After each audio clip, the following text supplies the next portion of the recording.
Hey, it's Joe. I got another one for you here. This one is another example deal.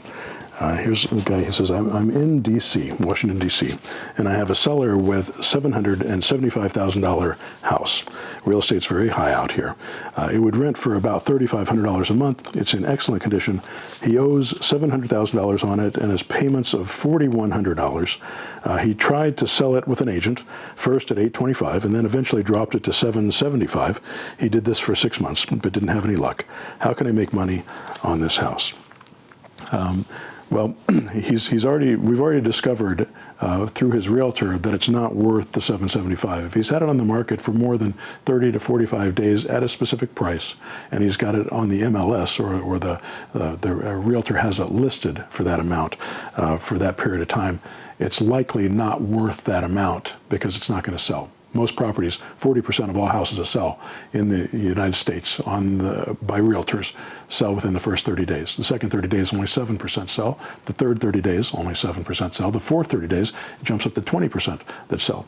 The reason that the 20% sell after 90 days is because on average, people lower their price after 90 days.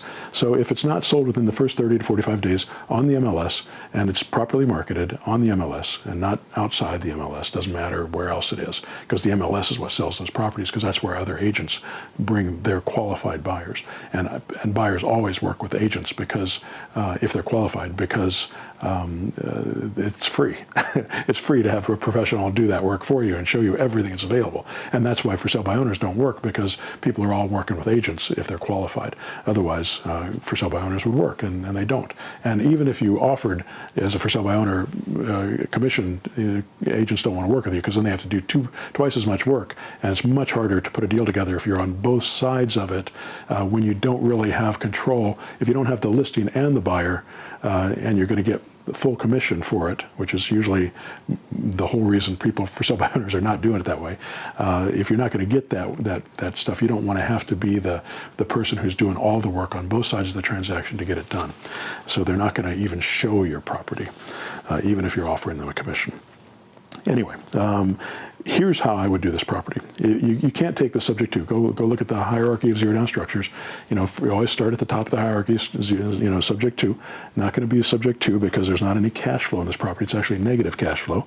It's not going to be multi-mortgage because there's not much equity in this property. Even at $700,000, it's probably worth under $775. So maybe it's worth $750. So that means they'd have $50,000 of equity, but that would all be eaten up by a realtor fee if he sold it. He says only rent for $3,500 a month. If we did, we could do a land contract on this, but he's going to take a negative cash flow on that.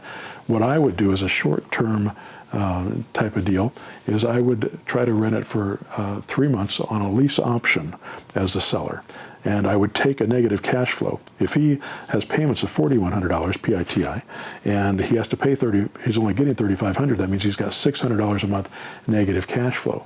But so many people that are in this price range have credit reports, especially if it's in D.C., where it's probably a government worker who's making good money, and he has to keep his credit clean, otherwise he loses his security clearance, or he's not able to move up in the corporate ladder because they check his credit report before they hire him. So he cannot have bad credit. So $600 a month is a lot better of a loss than losing $4,100 a month.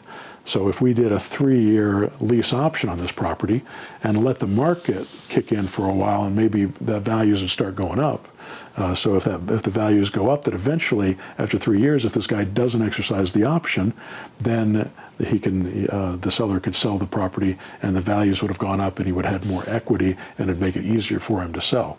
Or he could continue to take that negative cash flow and turn this into a profitable deal. And so their payments usually aren't that bad. They do have taxes, they have to do repairs, those types of things happen. But still, it's not going to be horrible for this situation. So that's how I would do it, and I would try to get him the whole $775 for the property, raise the price by $20,000. Now you're at $795, and then you go out and find a lease option buyer at $3,500 a month.